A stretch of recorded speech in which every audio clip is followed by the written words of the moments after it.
క్రమాలను బయటపెడతా అన్నారు జనసేన కార్పొరేటర్ మూర్తి యాదవ్. గాజువాక సమీపంలోని చెట్టివారిపాలెంలో సరైన అనుమతి లేకుండా కేవలం 10,000 అప్లికేషన్ ఫీజు కట్టి 5 అంతస్తుల బిల్డింగ్ నిర్మించారంటూ ఫోటోలు చూపించారు.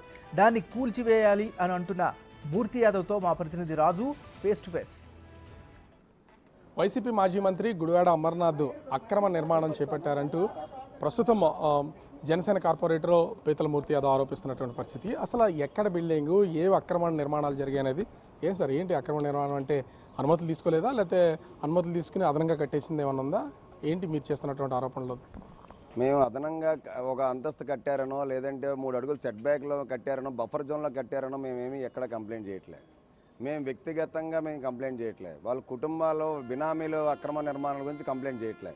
సాక్షాత్తు విశాఖ ఉమ్మడి జిల్లా మాజీ మంత్రి వైసీపీ ఎమ్మెల్యేగా ఓడిపోయినటువంటి గాజువాక ఎమ్మెల్యేగా ఓడిపోయినటువంటి వ్యక్తి కోడిగుడ్డు మంత్రిగా పేరుగాంచినటువంటి గుడివాడ అమర్ పేరు మీద, ఆయన పేరు మీద ఉన్నటువంటి సాక్షాత్తు ఈ భవనం ఏదైతే ఉందో, ఈ భవనంకి కనీసం బిల్డింగ్ ఫీజులు కూడా జీవీఎంసీ కట్టాల్సినటువంటి బిల్డింగ్ ఫీజులు కూడా కట్టలేదు. కనీసం ఇక్కడ మాస్టర్ ప్లాన్లో 266 అడుగులు రోడ్డుకి 33 అడుగులు విడిచిపెట్టి వెనక్కి కట్టాల్సినటువంటి, అక్కడి నుంచి మళ్ళీ ఇంకో 10 అడుగులు అంటే 3 మీటర్లు వెనక్కి కట్టాల్సినటువంటి బిల్డింగ్ కూడా ఎటువంటి నిబంధనలు పాటించకుండా మొత్తం బిల్డింగే సెల్లారు 5 ఫ్లోర్లు కలిపి అక్రమ నిర్మాణం చేపట్టారు. అధికారం ఉంది కదా అని చెప్పి ప్రజాధనాన్ని కూడా వీళ్ళు లూటీ చేసేటువంటి వాళ్ళు అక్రమ సంపాదనతో అక్రమ నిర్మాణం చేపట్టి అక్రమాలకి నిలయబద్ధంగా మారినటువంటి ఈ యొక్క గుడివాడ అమర్ ఎవరైతే ఉన్నారో, గుడివాడ అమర్ అక్రమ నిర్మాణం 70వ వార్డు మహావిశాఖ నగరపాలక సంస్థ చట్టివాని పాలనలో 1236 రోజుల నుంచి ఎల్టీపీ లాగిన్లో ఉన్నా కానీ ఈ కోడిగుడ్డు మంత్రికి గుడ్డు మీద ఏకలు తీయడానికి టైం సరిపోతుందా, లేదనంటే కనీసం ఆయన బిల్డింగ్ డబ్బులు జీవీఎంసీ కట్టాలనేటువంటి ఇంగిత జ్ఞానం ఉందా? మీ దగ్గర ఏమైనా ఆధారాలు ఉన్నాయా? మీరేమన్నా ఫిర్యాదు చేశారా? ఆధారాలతోనే మేము మాట్లాడతాం. జనసేన పార్టీ ఇప్పుడు ఆధారాలతోనే మాట్లాడుతుంది. 9వ తారీఖు ఫిబ్రవరి 2021 బిఏ నెంబర్ జనరేట్ అయింది. గుడివాడ అమర్నాథ్ దరఖాస్తు చేసుకున్నారు. దరఖాస్తు చేసుకున్న దానికి 10,000 రూపాయలు ఆయన ఫీజు కట్టారు. ఆయన కట్టినటువంటి చలానా ఇది 10,000 రూపాయలు. ఈ 10,000 రూపాయలు కట్టిన దగ్గర నుంచి బిఏ నంబరు 1086/628B/Z5/MDI/2021 ఇది ఎల్టీపీ లాగిన్. వాళ్ళ ఎల్టీపీ పి రమేష్ అనేటువంటి లాగిన్లో 1236 రోజుల 12 గంటల 35 నిమిషాలు ఇప్పటికీ ఇంకా లాగిన్లోనే ఉంది. అంటే ఎందుకు క్లియర్ చేయట్లేదు అధికారులు?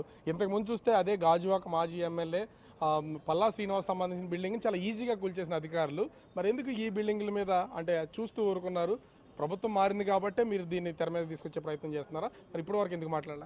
దరఖాస్తు ఫీజు ఒకటే కడితే సరిపోదు. జీవీఎంసీకి దరఖాస్తు ఫీజు కట్టిన తర్వాత బిల్డింగ్ రుసుములు, డెవలప్మెంట్ ఛార్జెస్ అవి, అలాగే అక్కడ ఉన్నటువంటి మాస్టర్ ప్లాన్ రోడ్డుకి అనుగుణంగా వాళ్ళకి ఉన్నటువంటి డాక్యుమెంట్ సర్వే నెంబర్ కూడా, ఈ సర్వే నెంబర్ కూడా కరెక్ట్గా ఉందో అదే సర్వే నెంబర్లో కట్టాడో, కట్టిన నిర్మాణం ఒక సర్వే నెంబర్లో ఉందనుకుంటున్నాం, ఈయన డాక్యుమెంట్స్ ఒక సర్వే నెంబర్లో ఉందనుకుంటున్నాం. అనేకమైన అనుమానాలు ఉన్నాయి.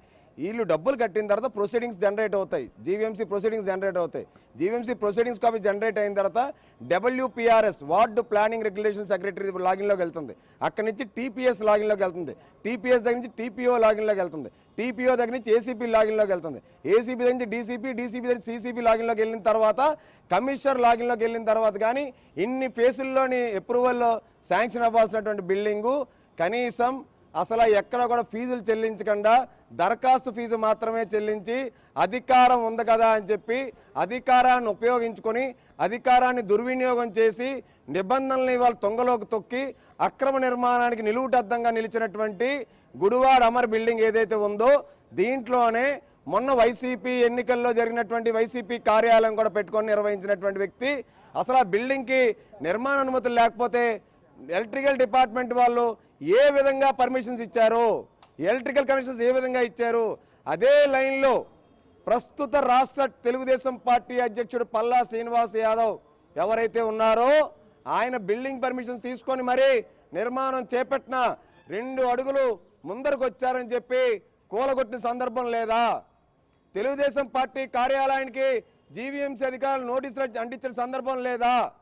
ప్రస్తుత శాసనసభ స్పీకర్ పెద్దలు అయ్యన్న పాత్రుడు గారు కాంపౌండ్ వాళ్ళు 2 అడుగులు జరిపి కట్టారని చెప్పి కాంపౌండ్ వాళ్ళు కూలగొట్టిన సందర్భం లేదా? పీలా గోవింద్ సత్యనారాయణ గారు మాజీ ఎమ్మెల్యే అనకాపల్లి ద్వారకానగర్లో బఫర్ జోన్లో కట్టారని చెప్పి కుప్పకూల్చిన సంఘటన లేదా? కక్ష సాధింపు చర్యలు పాల్పడింది వైసీపీ నాయకులు. ఇవాళ గుడివాడ అమరే కాదు, వాళ్ళ నాయకుడు ఈ రాష్ట్రాన్ని గజదంగలో దోచుకున్నటువంటి జగన్మోహన్ రెడ్డి జగన్ నాటకం ఆడి వైసీపీ ప్యాలెస్లని కూడా అక్రమ నిర్మాణాలు చేపట్టారని చెప్పి జనసేన పార్టీ వెలుగులో తీసుకొచ్చింది. వాటి మీద పోరాడుతూ ఉన్నాం.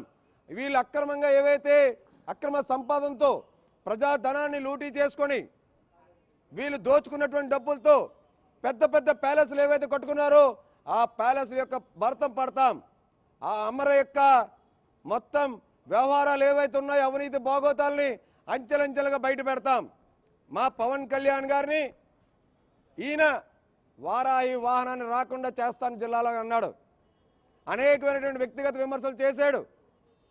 కనీసం ఆయన కాలు గోటుకు కానీ ఆయనకు వ్యక్తిత్వానికి కానీ ఎక్కడా కూడా సాటి రానటువంటి అమరు ఇలాంటి అవినీతి అనకుండా మేము విడిచిపెట్టేది లేదు. మొత్తం బట్టబయలు చేస్తాం. వీళ్ళ అవినీతి అక్రమాలకి తాడ తీస్తాం. అంటే చూడొచ్చు ఇక్కడ ఖచ్చితంగా ఆ గుడివాడ అమర్నాథ్ తాను కేవలం బిల్డింగ్కి సంబంధించి 10,000 రూపాయల అనుమతి మాత్రమే తీసుకుని